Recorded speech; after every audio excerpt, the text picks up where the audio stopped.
got no things to do but to think of you. And I can see your face, your finger on the glass that's drawing circles on my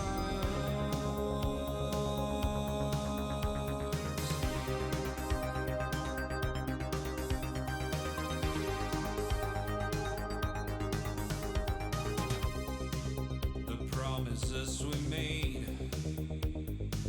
the times that we misplayed, when you gave me your smile, and when you were a style. And now I cross the door, staring at the floor, 'cause there's nobody to care for. Do you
All right, everybody. Good evening. Your host back again for the final part of this tripleheader. Professor Bobo here, and I am joined by BKL, our newly minted co-host. BKL, welcome to the NGS Twitter page. Twitch page, rather. Pardon me, sir. Thank you very much, Bobo. Right on, dude. Happy to have you here. Happy that you are one of the few people that has gone down the co-caster path thus far this season with a brand new role. And you are here joining me tonight for our last matchup, a battle in Division A West. We have Divine 9 going up against Archetype. D9, last season's Div B champions. Archetype was up in A West last season, so they are joined as of now.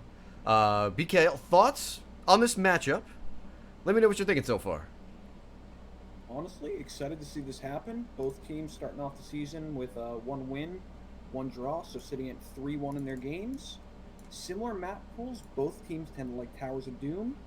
So, and that will end up being our second game for the night, so really excited to see that game turn out. Yes, that'll be kind of fun. But up first, we are going to be headed to Infernal Shrines.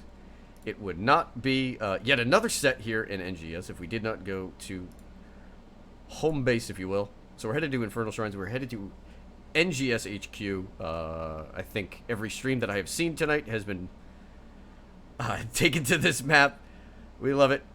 We generally have a pretty good idea about what's going to show up. We do have some expectations in draft, but coming into this game, both teams right now sit at 3 wins and 1 map loss. Both teams with 1 domination, and we will take a look at the current run of form. This week, Divine 9 with a win against Subject to Change, and then a draw against Baby Makers. And for Archetype, a draw against the Disco Tees, and then a win against Adults with Jobs. BKL, they both find themselves up towards the top of the standings and in a pretty good position after week 1. Very much so. So both teams really going to be looking to make the most out of this game, trying to get those all-important wins coming, because if they stay around where they are later in the season, when we start thinking about playoffs, this match could be one they look back on and really wish they could have gotten that extra win in. Yes, there's a couple of more little finer points in there as well, as D9 and Subject to Change both move up from Div B, but D9 picks up the win. And then we do see Archetype and Adults with Jobs, and an early statement from Archetype, as Adults with Jobs was another one of those teams that people thought had a good chance to be at the top of the division. But all right, our teams are ready for draft. we're going to get this one going. We are headed to Infernal Shrine.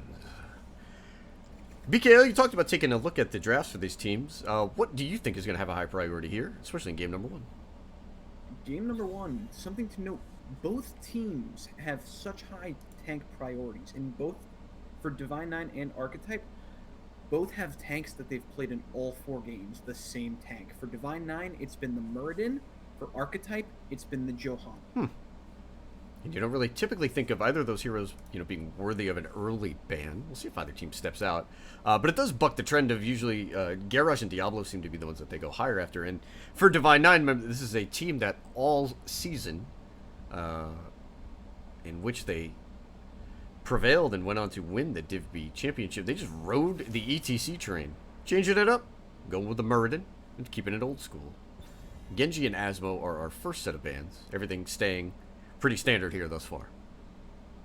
Definitely, though I do like the Asmo ban coming out from the side of Divine 9. In 3 of Archetype's 4 games, they have picked up that Asmo and been pretty successful with it too. Interesting.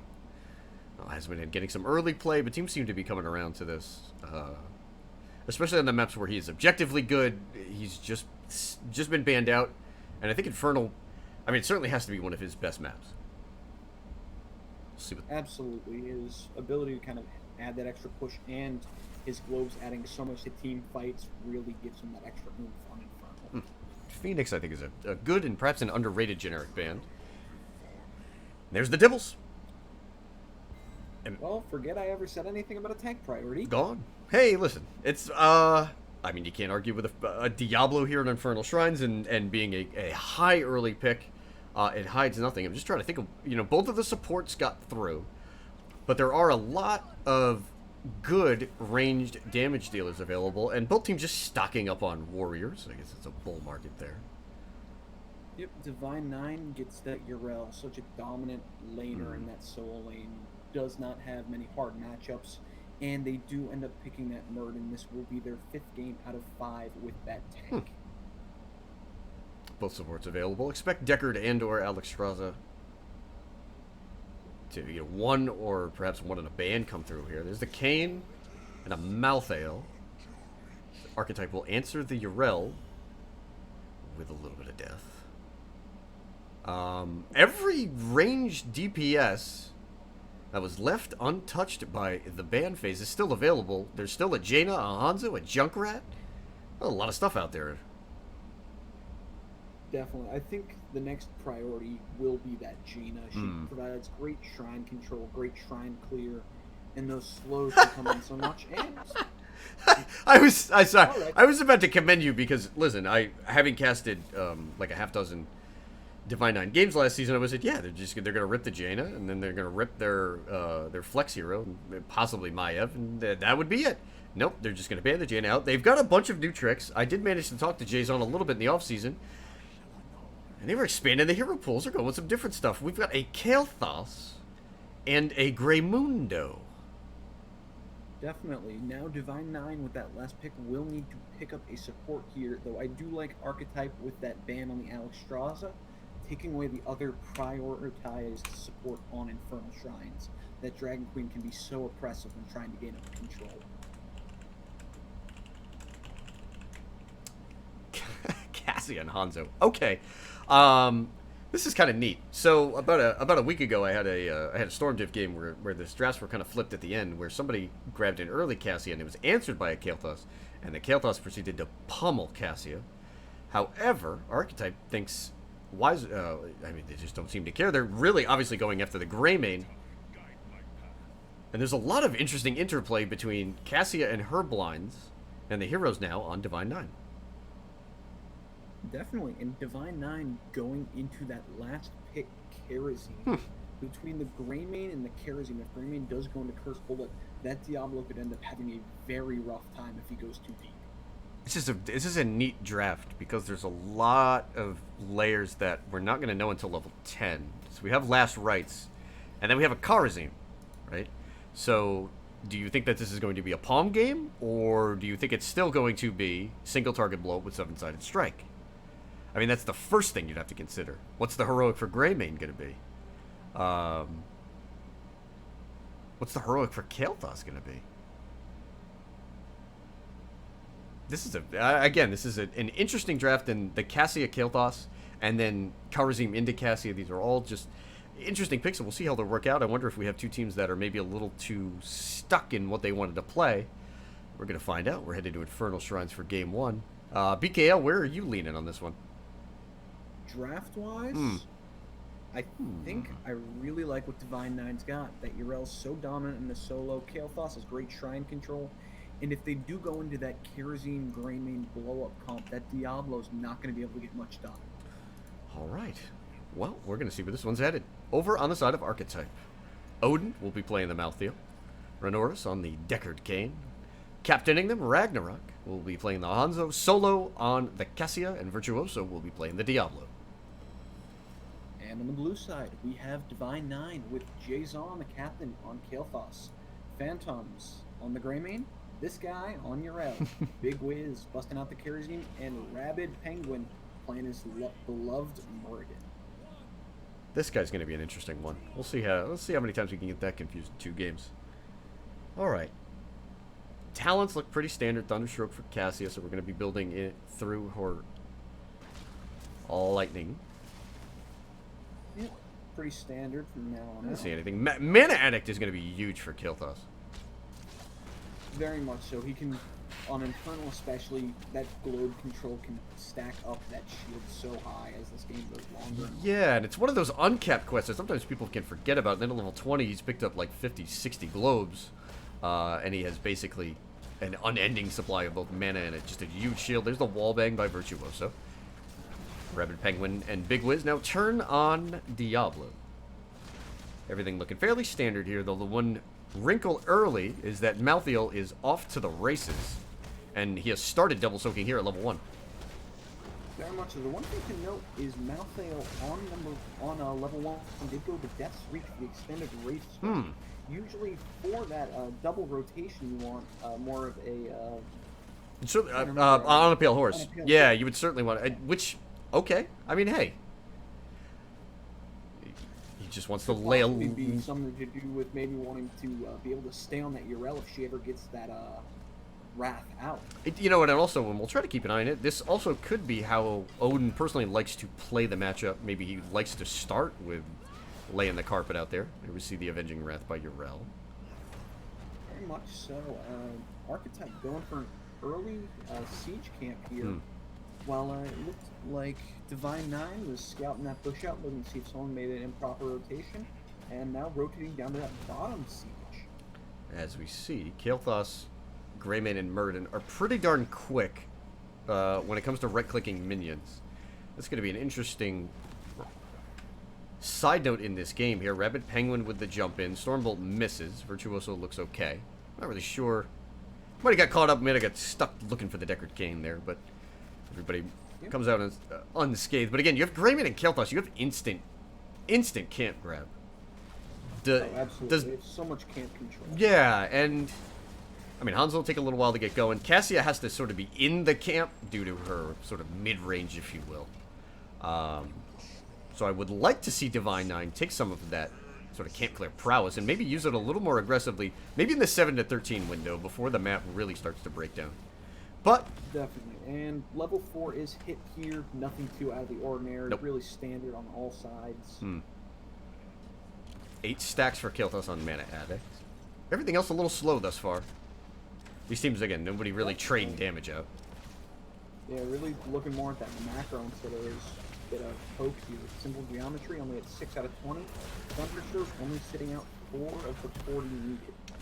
And Malthael backed, so he will come in late. It's 10, 12, now 15 Skeletal Defenders picked up by Divine Nine. Archetype will have to make a move here. They are even in XP, so let's see if Virtuoso... Malthael is now here, so they're going to look for that engage onto the shrine. Again, no Alex Straza, so we have no sort of early game press this to win buttons. Divine Nine uses a few taps. Teams will not be hitting level 7, though. And here comes the root. 2 members are caught. Greyman and Yrel there. Kharazim a bit of trouble as Solo steps up on the Cassia. And it's important that Cassia steps up on the opposite side of Kael'thas just to watch out. The bomb spread will be huge. Odin goes in. with the Rake Strike now has a number of members quite low. There's a good root. Malthael reeling, though, has to back out. Big Wiz with an opportunity there. Malthael here, though. Getting low, jukes it. Has the Deckard Cain with him. Needs to get to that next pot. This guy cannot prevent him from doing so. That's a full health Diablo on a lot of low targets, and Greymane is the first to go down. Divine 9 has 39 defenders grabbed. In fact, they will wind up finishing this. Virtuoso perhaps hunting for another kill. Here's the root. 2 members. Now Diablo looking to get out. Yrel looking to possibly chase down that Malthael, decides against it. Instead, looking to just get a bit more push with that Punisher and splits off to soak that top wave. So good signs for Archetype. I would actually have to say they felt like they handily won that team fight. They just were so late to the objective that eventually Divine 9 could just sort of use Kael'thas and Greymane and despite the deaths, take this first objective. An Arcane Punisher who does manage a wall, no fort, and the well is also unscathed. Definitely. So level 7s do hit here for both teams. And again, just sticking with those standard builds. Nothing too out of the blue here. Level 7 is a big talent spike for Divine 9, given that Karzim picks up, gets a little bit more dashy. We've got Divine Steed, so their macro is starting to pick up. It's still a fairly long way to level 10, though. Very much so. Archetype just starting to do this safe siege camp, but Divine 9 looking to put a bit of pressure here, even bringing Yrel down. Yeah, and this guy does get down here before Odin can. They really want this point. Revenant Penguin is low. Diablo with a flip. Odin is there as well. Malthael is in a great spot against a number of tanks. Phantoms retreats out on the Greymane. Virtuoso is just trying to stand on this point. There's the root. Karzim needs a jump. Is rooted. Whoa! Oh! Scatter, as will carry. Oh! Oh, mommy. Looks like Divine 9 just got a bit too aggressive there, possibly invading that siege camp, thinking they could have taken a bit more of an early advantage, bringing that Yrel down. But Malthael looked like he had it scouted and rotated down too, and kept that as an even 5v5. Well, they got down there first. In fact, Yrel handily beat Malthael, but you've got 3 members of Divine 9 sitting on the camp point, and Malthael, listen, he's just got to rip, he's got to rip souls. I mean, that's just what he does. And the Malthael on the point, combined with Diablo being able to use Fire Stomp to get a lot of health back, was just too much. And that 2v3 was always going to be a poor position for Divine 9. What I just didn't expect was Ragnarok with that Hanzo really just setting up or just picking up on his own. 3 kills at the end there.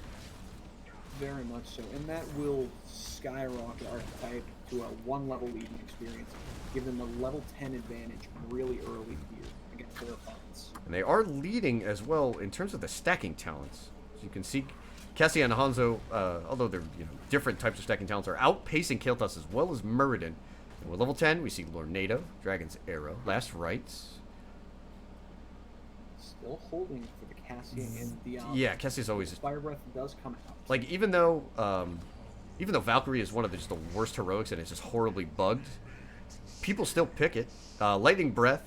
Solo could not have taken a talent because that Shaman camp was proving to be quite difficult. It takes down, but we still do have that hold. So it looks like he is... Oh, Ball lightning. Yeah. Valkyrie, Valkyrie, I love Valkyrie, and I love seeing Valkyrie plays, but it's so bugged, I don't think you can rip it. But Divine 9 does end up picking up their own 10 here before we get to the fight, and we do have the 7-sided Cursed Bullet for the potential blow-up onto that Diablo. So no Palm. I mean, Palm is... I just like seeing Divine Palm. I don't know about you. I just think it's cool. I love Divine Palm, honestly. It shows a much... It requires so much precision to play a Divine Palm Kerosene. Teams trading out here.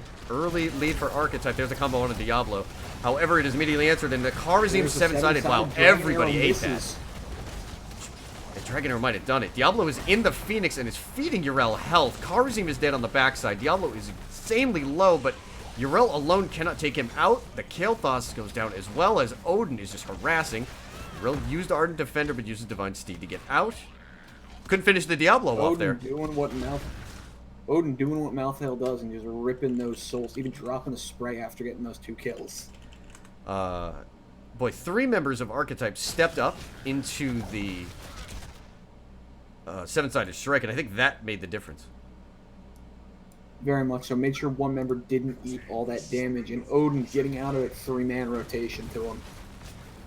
So 4 members of Archetype will move with the Mortar Punisher. Nope, sorry, that's the Frozen Punisher. The Cold Cena. There's Lornado. And just use the zone away. And disengage here. I want to see them be more aggressive. They got a lot of low health bars.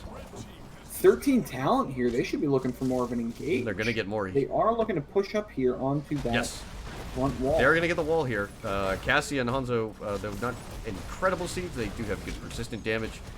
Diablo up front there will tank the rest of these tower shots. There goes the Punisher. Now we'll see if Rabbit and company can chase. They do have Kharazim and Greymane. They're pretty mobile heroes. Looking for Cassia here. Jump comes in.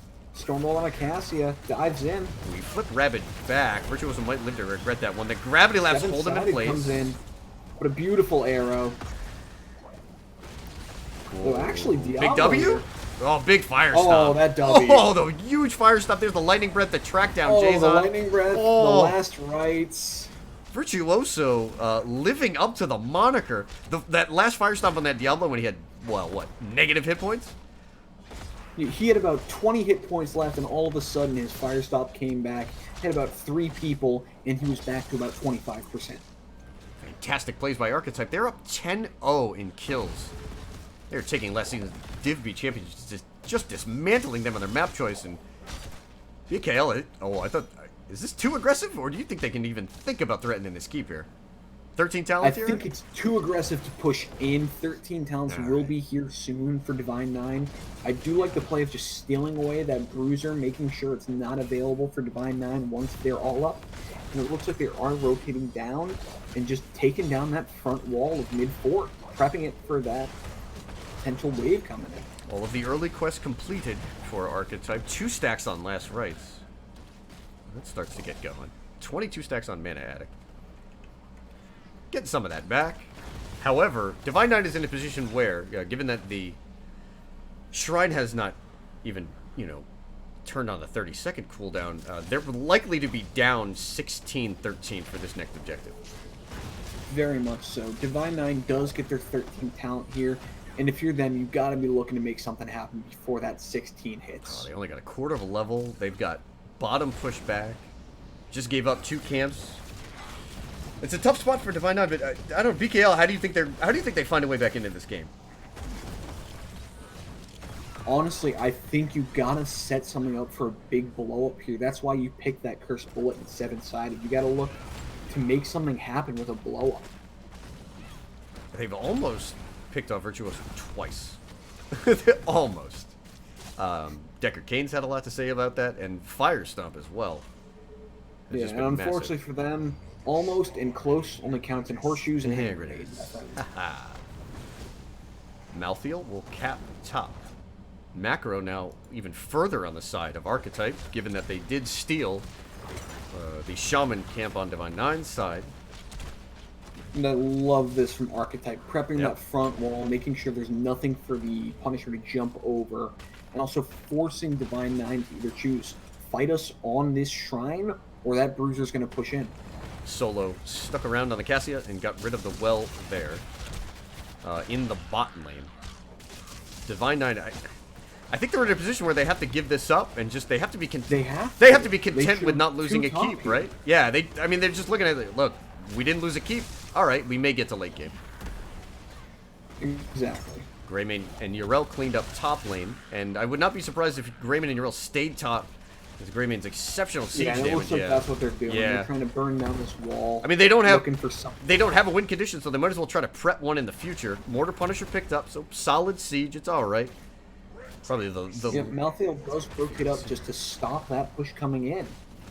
And this will be an easy fort here for Archetype, and they're going to be looking for that wall. And if they can get a few picks, maybe the keep. Greymane has backed. Malthael will double soak. I think Kael'thas is backing right now. There goes Jason. They will have... Is that all 5, or is Yrel missing?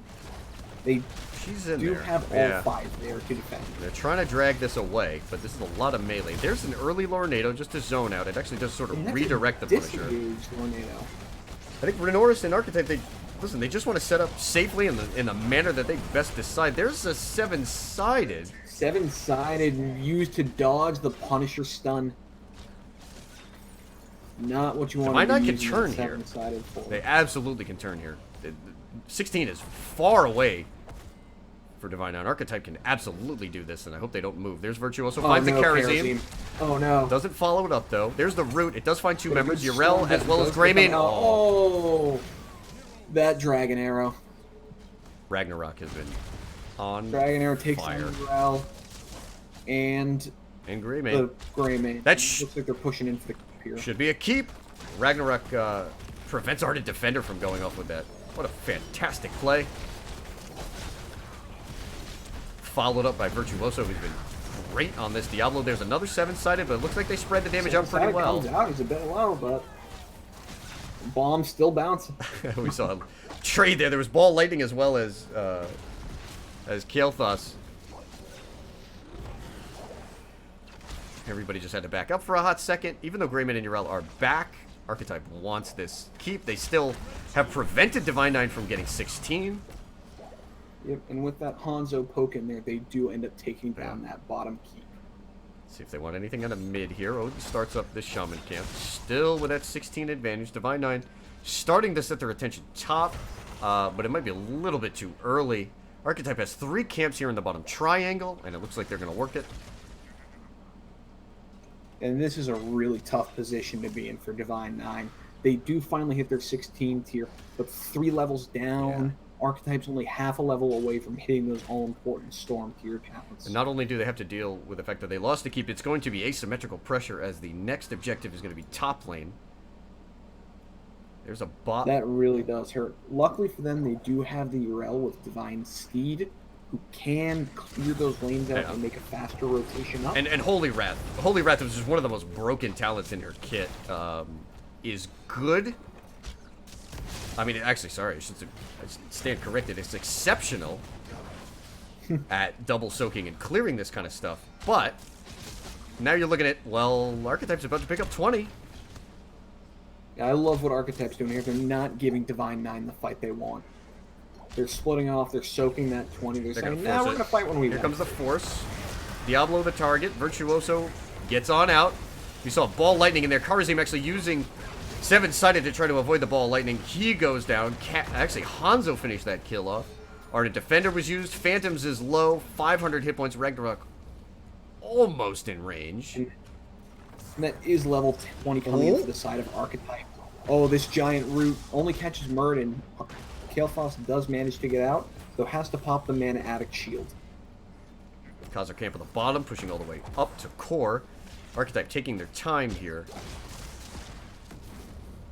I wasn't sure if they were fixated now, on the this. side of Archetype, we do see the play of the game from Hanzo, that global arrow available, the infinite Ball Lightning on the side of Cassia, the Hellstorm for that longer lightning breath, and the bottomless flask on the side of Deckard Cain. Malthael is still holding his heroic, his Storm tier talent, always has that buyback available in case he goes down in a pivotal moment. Odin's done a very good job on Malthael. In fact, if we take a look at his talents one more time, 2 stacks on last rights. Hasn't really had the opportunity after Divine Nine has just sort of been worked over by Archetype. D9 responds with the bottom fort. You see 3 members there. Karazim and Murden pushing mid. And now we do see Archetype making the move. Let's keep an eye on when the members of Divine Nine will back. There they are. There is no top wall. 3 members step up. This is just a little bit of poke. Yeah. This could very well be game here if Archetype gets a peck or 2. I think as long... Listen, if Archetype can prevent D9 from cleanly forcing this Punisher off towards the mid keep, it should easily be game. That's the key. It's got to be a great, great jump here from Divine Nine. Yeah, Merton's going to look to bait that thing over the mid keep. Starts walking it over. Yep. There's the bait. Does cost him Phoenix. Keep is going down. Does end up getting to that bottom keep. And it I costs mean, that keep, sorry. none of the heroics, however. There is Dragon's Oh, Arrow. There's that your offensive Dragon Arrow. Lornado. The Ardent Defender does come out, though. The 7-sided follow-up as well. Look at Ball Lightning. It's Cassie just bouncing off of Murden. There's a big lightning breath coming out. Murden goes down. Diablo Karazim is as well. roasting them alive. Oh. Last Right's gonna finish Urel. Mr. Cena gonna finish off Kael'thas. And Archetype. And that will- Clean game number 1. Almost perfect game 1. So clean, so smooth. 17 kills to 0. Archetype doesn't quite bagel Divine 9. They did lose the fort and bottom. Wow. That was a blitz. Quite. I did not certainly did not expect that. BKL, how do you think we arrived here at this point with this scoreline? Honestly, it looks like Virtuoso in that Diablo played an amazing game. He kept himself alive when he needed to. He made those initiations, got those stuns. Ragnarok had some clutch dragon arrows coming in, and Solo just putting out that damage on the Cassia. Oh, we talked about it in the early game, and then he and Renoris with the Deckard Canes just making sure that Diablo did not go down.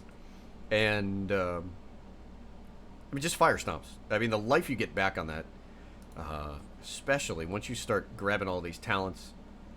You see Souls to the Flame here at 4.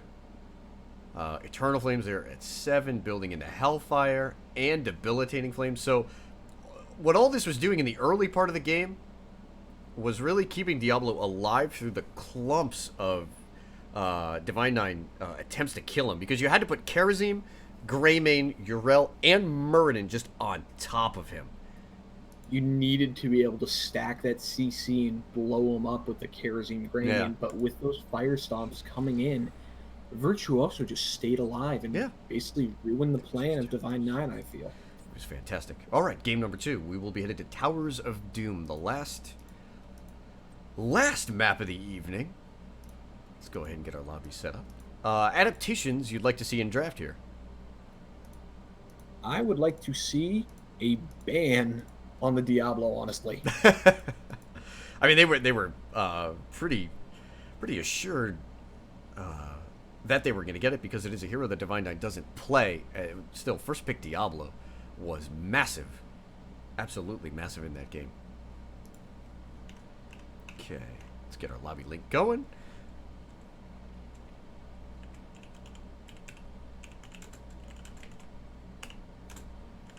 In comes Divine 9. Right on.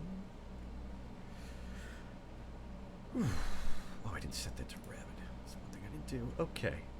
Chat, thank you guys for joining us. We are here at the tail end of our triple header.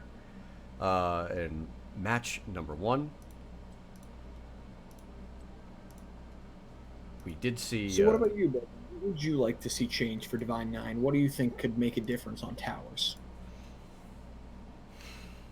What did they banned Asmodan and Phoenix, right? Yes, Asmo and Phoenix. So they probably... Okay, you're probably going to ban Asmodan again, right? It's Towers, like if you felt I'd say so. I don't think you want to let it go. The Phoenix ban... Like, Phoenix is a good hero, but I'm not sure he's a very difficult hero to play, and I'm not sure he's that difficult of a hero to counter. A lot of his power comes in with a Purification Salvo with a slow combo. So certainly getting rid of Diablo probably would have taken care of a lot of that. I don't know. The Phoenix ban was a little curious to me. Especially because Divine 9 held and they went for Greymane and Kael'thas late. So, I mean, right. I think that, I expect that change, obviously. And then, I don't know. The other side, Karazim and Cassia, I don't know about that one. I like both of those heroes. I like both of those heroes a lot. That one was a little curious to me. I personally would have gone with something more like a Rhaegar or a Malfurion. I know Malfurion's fallen off since the move of Nature Swiftness to 13 as well as the removal of Ice Block, but I still think he would have been a better position there than Karazim would have into that comp. I think Stukov would have been fine too. I've seen a fair amount of Stukov. I do not know about yourself and your travels, but I've seen it and he's looked solid. Again, maybe not spectacular, solid.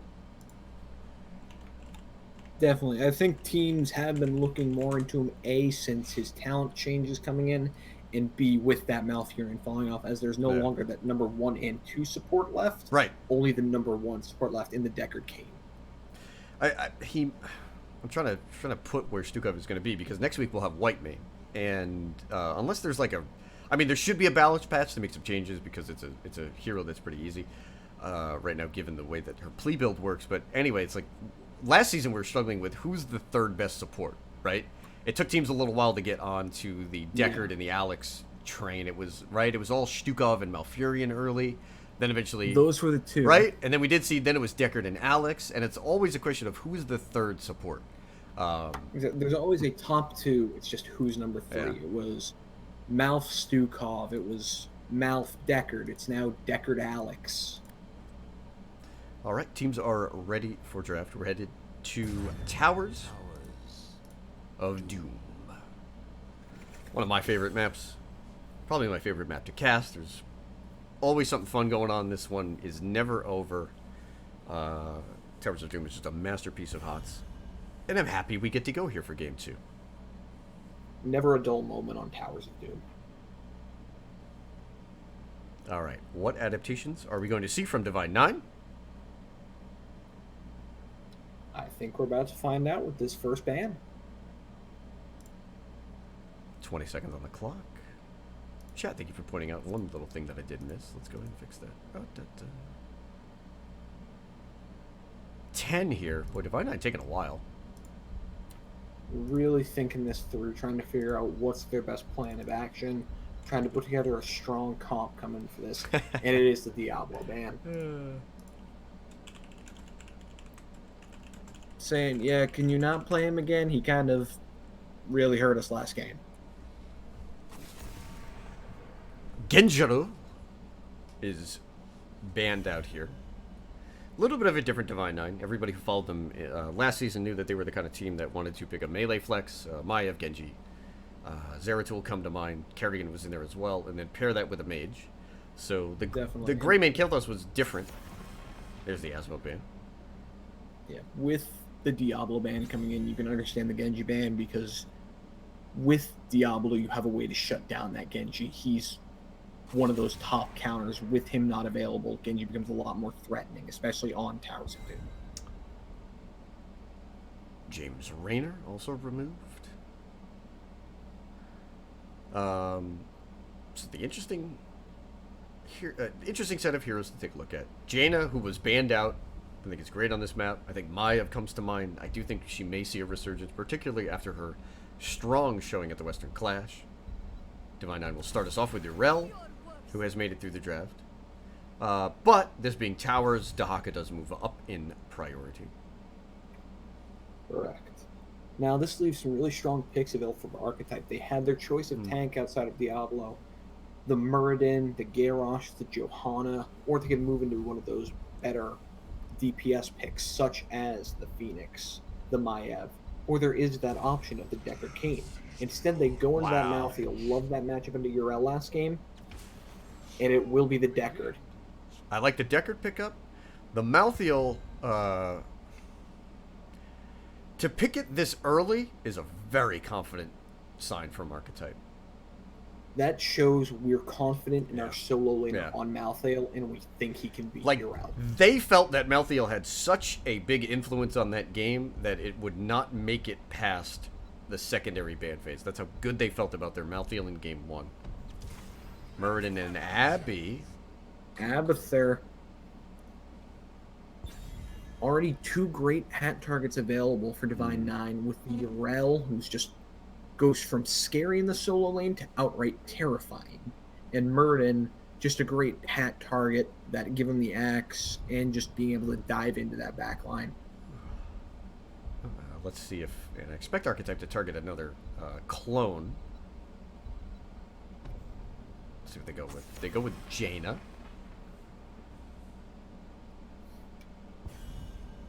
Not wanting to get those stacking slows between Abathur and possibly the Jaina clone.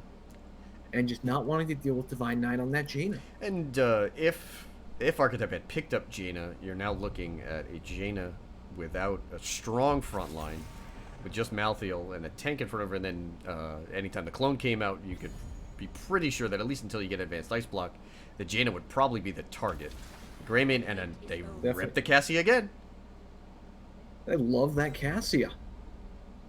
Now this leaves the tank choice for Archetype left up. There's the option of the Garrosh, or we can see something a bit more out there, like a potential Stitches pick. Though there's not necessarily the big root follow-up we usually see from Malfurion, though it is there with a Deckard Cain. I love Stitches, and I've been trying... Stitches and a Nubarek deserve a little bit more credit.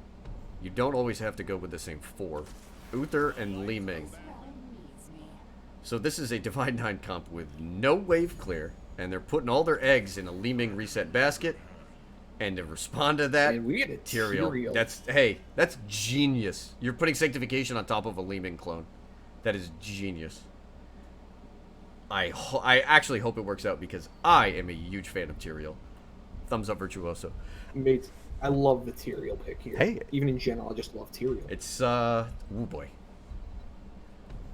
A very neat adaptation with that Tyrael, and again, I'm a big fan of it.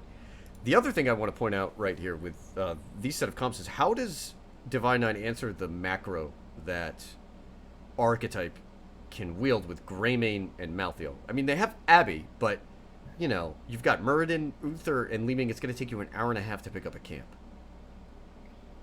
Yeah, really Divine 9 hurting in that wave clear department, not having that big of options. Abathur does bring a bit, is strong in that lane. Ming aren't going to be able to do much in a 3-man.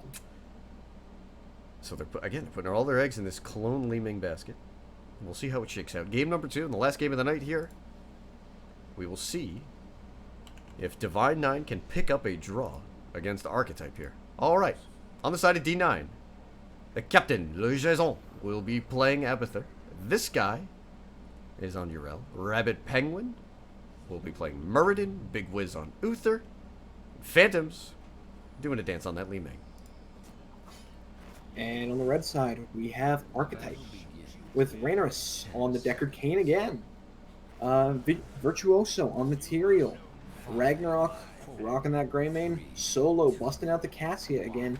And Odin looking to make those plays happen on the Malthael. Level 1's up on the board. Oh! Looks like you got your wish for Malthael. On a pale horse. Almost makes you wonder if he misclicked it in the first game. Oh, man. I'll give him the benefit of the doubt that he knew what he was doing. All right. He had something planned. Rabbit Penguin sitting in the bush here, anchoring hard. He's got a couple of mines up ahead. Malthael rotating up to that top lane against that Urel. Just Muradin. Okay. Now, with Tyrael, listen, we love the hero, but listen, he doesn't have any early game CC, and he's not going to get some for a while. So it can be difficult for Tyrael comps to find kills. They usually do not find picks very well. A lot of the CC burden is going to be falling on the shoulders of Rhaenyra. In fact, I think he's actually the only character with hard CC right now on the side of Archetype. For quite a while. Yeah. And that would take some different 10s. Alright. Divine 9 brings this guy all the way down here to help out with the bottom camp. Malthael certainly will be doing the old soak dance. I feel this is where we really see that issue of wave from the side of Divine 9. Even to bring that Urel down, even just to do their siege camp here. They would have... I think they need to start by invading. Solo needs to make a dodge here. Rabbit Penguin has hold the Stormbolt as long as possible. Didn't matter, wasn't going to find a kill anyway. But now we see Malthael already starting to push minions into a gate. And rotating down. Abathur Hat is there to catch that soak. So it will not be missed. Big Wiz getting in Ragnarok's face. There's Tyrael on the backside. Look to even out the camp D pressure. And I mean, Li Ming is also finding it a little bit difficult to get damage through to the backline, through the minions that Divine 9, again, does not have the wave clear clean up. Very much so. Listen, they're playing for 10. They're playing for the clone. They just want to get in there, team fight, set them up, and reset him down. So they'll have to play safe. Finds Urel on that top bush. Both teams pick up level 4 at the same time. Root does not connect. That's Gift of the Naru. Indeed, this that was also picked up last game for that heal. Decided to go into that over the armor. Cassia and Murden both holding their level 4s currently. I feel like this is like a precursor to a supportless Abathur D9 comp. Oh, if Odin goes too far here, Murden's going to swing along the backside. But you see, you've got some of the pieces, obviously Abathur, but you have Urel. You got Murden, who really don't care. Li Ming with dominance would be okay. I don't know. Could be an interesting wrinkle. 3 man up here. Odin could be in deep trouble. Oh, he's gone. Goodbye, my friend. No! Virtuoso? No way. No way. Does he get this? And they get the delay. Beats it out. Wow. Malthael dodges the orb. The root does not connect. Cassia's got a little bit of chase. Grayman is in the bottom. We'll pick him up in a few. There's Ragnarok finishing a tower the top off. channel all while Wow. Ragnarok gets that bottom tower. Odin and Virtuoso. Thumbs up. Just so amazing that Odin gets out of that. Ragnarok, though, will he be as lucky? He's far enough by his towers. I can't believe you got out. Odin on this Malthael might be something. He, not only does he just survive, he Wraith Strikes, blinks the orb from Li Ming, and almost was in a position to just chase there. So clutch. That's a great set of plays, man.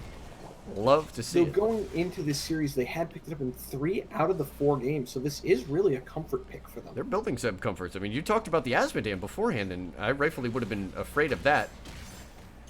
Virtuoso's going to stand on this. There's the shield. There's the root. This did not work out for Divine Knight in game 1. Grayman's gone. Cassia. But that Greymane brings out the Uther clone. Going to get that ghost heal up, but that will not be enough for them to sustain on that point. Good invade here by Archetype. But just like game 1, they're just flying. That was another great play by Virtuoso. He just gets there in just enough time, gets the commit.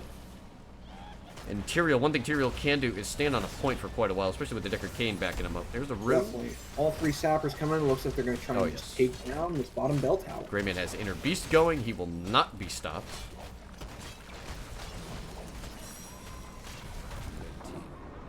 Now, here's my question for you, Bobo. Yes, sir. How do you retake bell towers when you have no wave? Very slowly. Odin, watch for the Wraith Strike. He might just be delaying here. He might be trying to get the Virtuoso. Okay. Malthael goes down. He found his limit. 4 on 4 here. Li Ming is low. Greymane trying to get there. They might just turn on Big Wiz. Uther is very low. Good hammer from Big Wiz keeps him from going on to that Li Ming. Cassia chasing Uther. We're trying to keep everything here. Li Ming is on the backside. Phantoms, though, is low. In fact, dead. Virtuoso with the smite takes her down. And now everybody's going to try to jump on Urel. Urel? I think Urel gets out. It's Urel. She does. She's fine. And that's 5 shots for the side of Archetype. Boy, I gotta be honest, I had not had the opportunity to see Archetype last season, so they were an unknown to me heading into the season. I had many games with Divine Nine. I knew they were a very strong team, obviously, in B West. I thought they'd do well here in A, but Archetype just seems a class above. And a lot of that has to do with these comfort picks. Odin on Malthael has been fantastic. Solo has played Cassia twice and been great.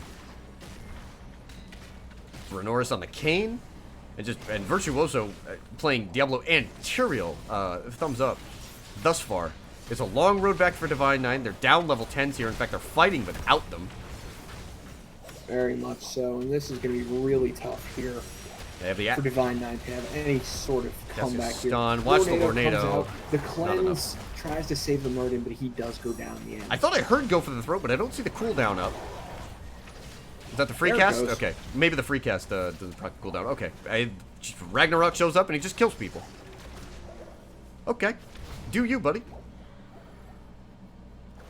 Indeed, it looks like they're making that rotation.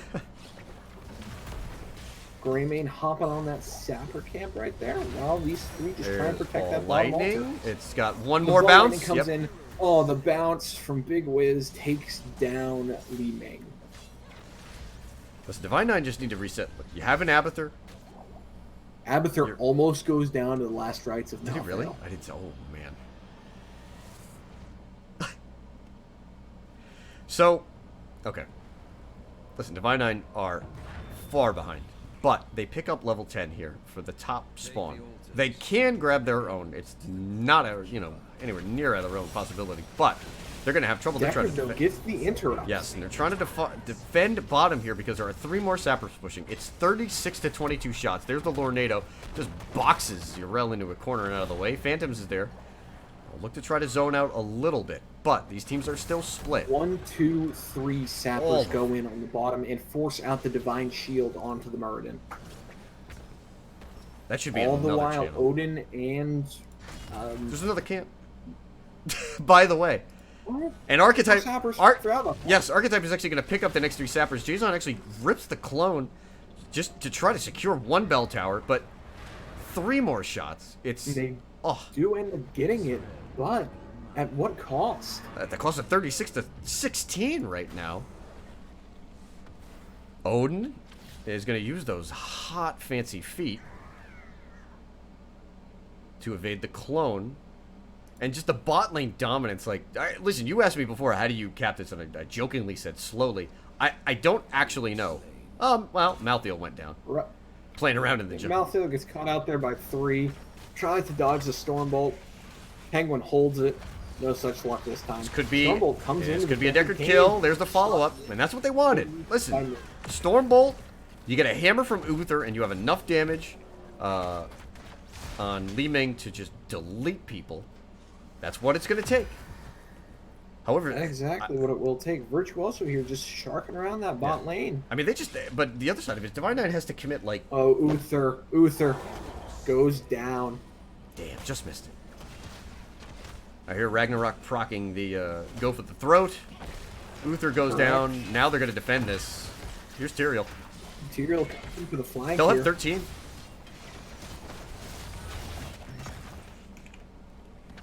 They do pick it up. Tyrael, however, Law and Order. We're going with a little bit of an EU flavor here on the Tyrael build. Very much so. Looking for that extra damage and possible wave clear from the Reciprocate on 7 as well. Now the chase coming in. Rabid Penguin has found a few members. In on Ragnarok. Sanctification is out as well. Sanctification comes down. Good ball lightning. Force 2. Big whiz. Using Wave of Force to find a little bit of space. Richard was very low with the Tyrael. Actually dies to a late Li Ming orb. Phantoms is trying to use dominance and just act. So he procs dominance off the Cassia kill and does not go down to Tyrael. Ragnarok getting aggressive here, does end up falling. Wow, and Phantoms is poor Deckard Cain, not in a good spot, nope. Not where you want to be. Goodbye, my friend. Goodbye? No way. Goodbye, Urel? Rabid? What?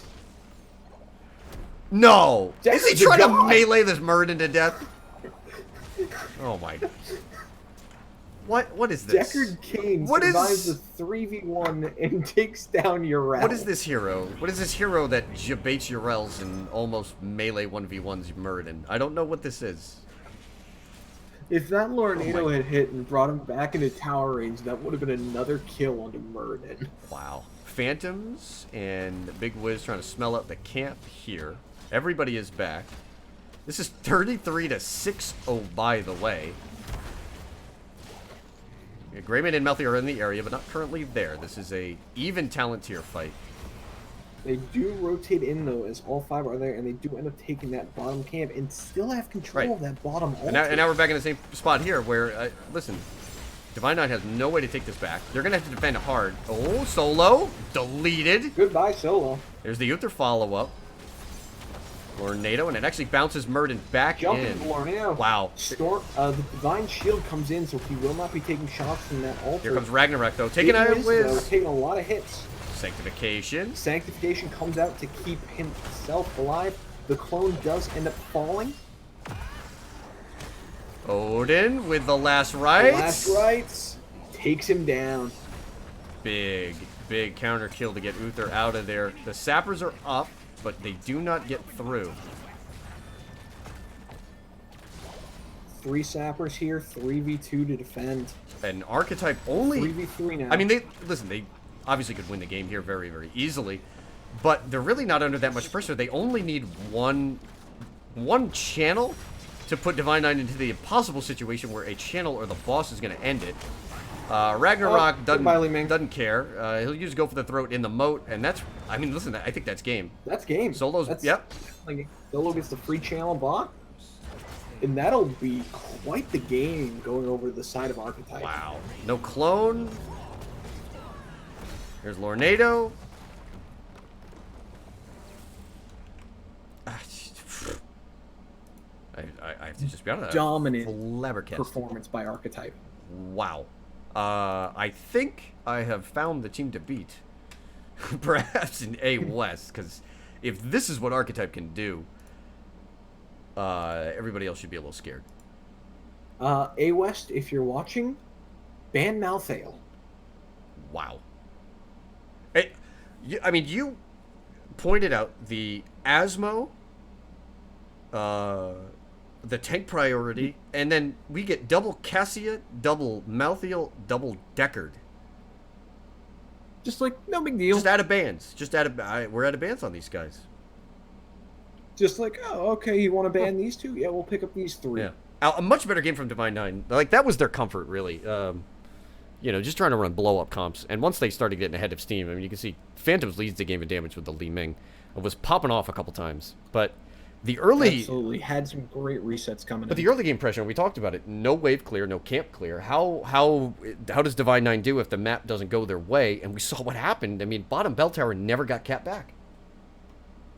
It was taken by Archetype early into that game with that sapper pressure, and Divine Nine just had no wave clear to take it back. The only poke they had was from Li Ming with her missiles and the arcane orbs, and the holy shot coming in from Uther. Other than that, they had nothing on that bottom tower. We are in lobby, patiently awaiting for Ragnarok, who was so kind as to let us know that he will be on the way. I agree with all your points, man. Listen, that game was very cut and dry. That was just Archetype flexing on map 1.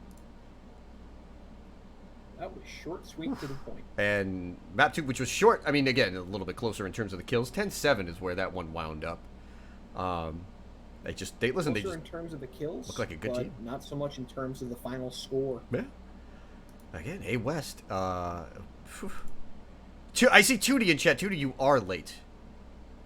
But mostly because Archetype was just on fire for 2 games. Honestly, impressed. A team that I did not catch last season. A team that I'm definitely going to have my eye on here for A. Because that was an outstanding performance. And we are now joined by Ragnarok, the captain of Archetype. Welcome, sir. It's not Rag. It's Virtuoso here. Who's that? Oh, well. Oh, I didn't know. I'd switch it over. I saw somebody was there. Virtuoso. Good. Because, dude, you were doing it that game. You were doing it in that match. That was hot to see. Tell us, listen, I've never had you guys. Tell us about Archetype. Where do you guys come from? I know you were here last season. What's the scoop? Well, it's a little unlucky that you asked that question while I'm doing the interview, because I just joined. You're the new guy, all right. Oh, yeah, I'm one of the 2 new guys. Okay. I'm new, and Renoris, our support players, also. Did you guys know each other beforehand, or did you come as a package? No, it's funny. I mean, I was just playing in an unranked game with a couple of the guys, and then they just asked me to join afterward. All right, man. Or asked me for a tryout, rather. They didn't pick me on the spot. Very cool. So we get to meet you, and listen, thumbs up because you played Tyrael in game number 2, but if we can rewind to game number 1, that was a stomp.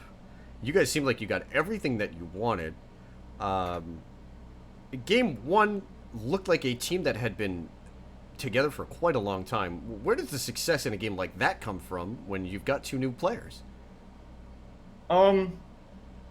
Yeah, I'm not 100% sure what I would attribute that to. We have a really good rapport. I've taken up some of the shot calling duties, and I don't know. It's just gelling really well. Cool, man. I would also attribute a little bit of game 1 to the draft. Mm-hmm. It seemed like they were trying to choke out Solo's hero pool a little bit. Yep. And because every other game they banned Asmodan and Diablo, and they let Diablo through, which I think was a mistake. Yes, I think they're ruining that decision as well. Yeah, after seeing you on that Diablo game one, I think they're very much wishing they could go back and change that ban. Yeah. Yeah, it's fair though because they hadn't. I think I played Johanna all of our league games so far, Yes. so it's You've played Johanna. it's a 4 for fair 4. it's fair that they didn't ban it. Johanna's always deceptive, like as a fellow tank player. Like she's just kind of like a boring, steady hero to play. There isn't a ton of nuance. You don't really get to flex too much. So if people think you're a Johanna one trick and then you get back onto your favorites, you do things. Yeah, I think they're calling out my hero pool a little bit. Sorry, jumping ahead to game 2 a little bit, Yeah. but that's not gonna work. Yes. BKL, do you have any other questions about game 1?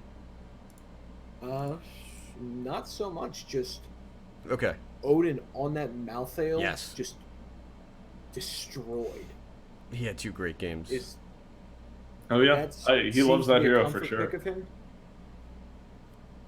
BKL, what was that? Going so much, really seems to be a comfort pick of him there. Going so far as to first pick it in that 1-2 rotation in game number 2.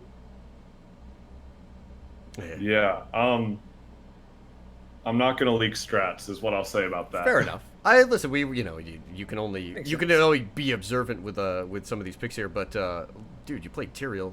That's awesome. We're just finding out a little bit about you and the way that you play. Tell us about yourself. I mean, look, man. Do you have a wide hero pool? Are you like how flexible are you?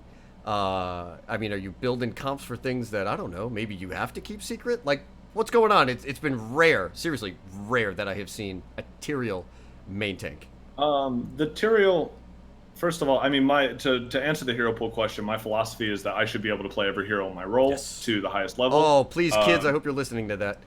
But, Take notes and do that. Love it.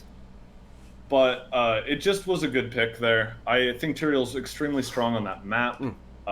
It also empowered our Greymane a little bit. Also potentially denied. They got some really good kill combos on us with the Li Ming, but it can potentially deny that with the shields. Yes. It just looked good there. There weren't that many other tanks available, so we went for it. Very cool. That worked out pretty well. I'd love to see the way that you guys played towers. I do think again that one seemed like you're doing good things in drafts. They had no opportunity to get the bottom bell tower. I think at any point in game 2, I don't believe they ever took it back. Yeah, I don't think so. I don't think so. Again, that was just super clean and crisp play in both of those games. And I just absolutely congratulate you guys. So round 1, you guys are done. You wind up 5-1 on maps, I believe, with 2 wins. Yep. Okay. Where are you guys headed for round number 2? I don't remember exactly what teams we're playing against, but I think we're looking to improve on our record from 1.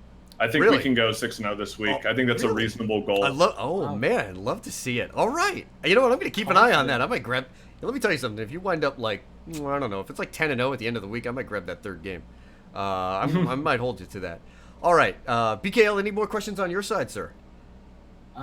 Nothing too noticeable. Just shout outs to you guys. You guys played amazing on map number 2. Just so crisp, and just something small that I really enjoyed. Somehow your Deckard Kane got out of a 3v1 and got Urel killed. Oh, man. Yeah, Renoris is a god. I don't know what to say about it. I don't know if anybody clipped it. Please go back and grab that one. But, all right. That was something. Virtuoso, the floor is yours, your opportunity, and your shout-out, sir. Well, shout-outs to my team. I don't know really what to say other than that. We came out today. We played really strong. Hey, I'm grateful for the opportunity to play. If you keep winning, you're going to be back here, man. You got to get these down.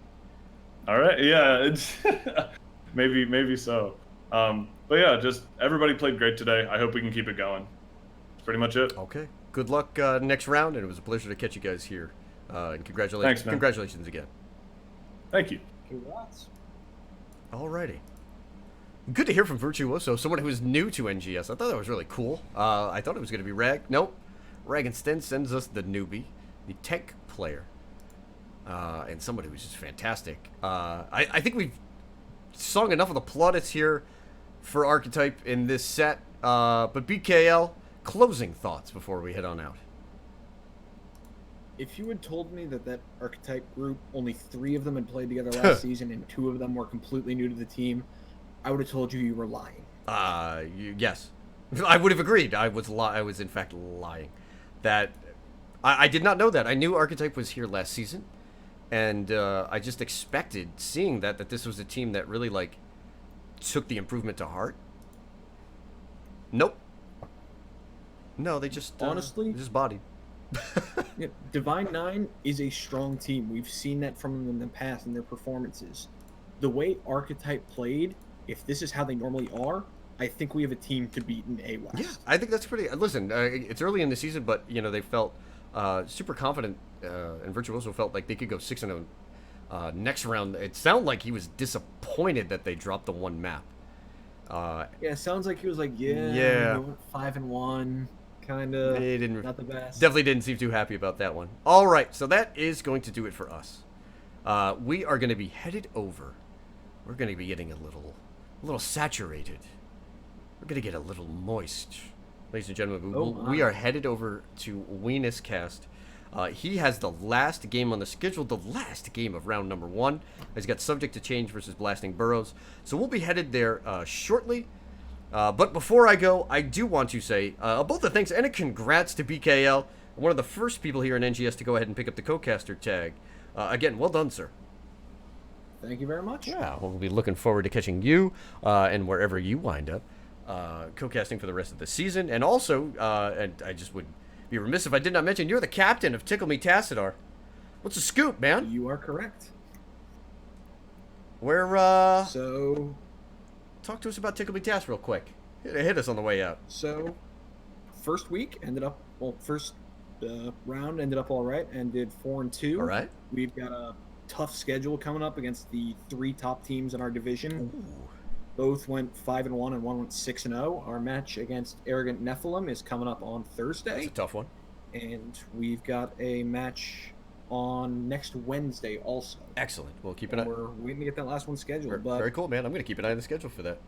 yeah, Sounds like we're confident that we can play well and come out with some wins. all right. BKL, best of luck to you, sir. That is also going to do it for me. Just the advance warning, the advanced notice, the advanced announcement before we head on over to Weenus on Thursday, August 23rd. Time TBD, but I am looking at around 7 Pacific, 10 Eastern. We will be ripping off the first NGS game of the week. This will be a full production team cast. We'll have our observer on hand. We'll have a caster, a co-caster, and someone on the analyst desk. I'll be sitting in on the analyst desk, but I will be passing over the casting duties to Gravesville and Mongoose. We'll be looking for a great matchup to provide you guys. That will be here on the NGS Twitch page. I am super looking forward to this. We've got some cool new tools that we're going to break out. We've got some fun things in store. We're hoping to get a great crowd. Whatever you're doing on Thursday night, listen, throw us a follow here and be there or be square. I'm Professor Bobo. This has been a fantastic night. Happy to catch all 3 of these games and all 6 of these teams. We're going to send you guys over to Weenus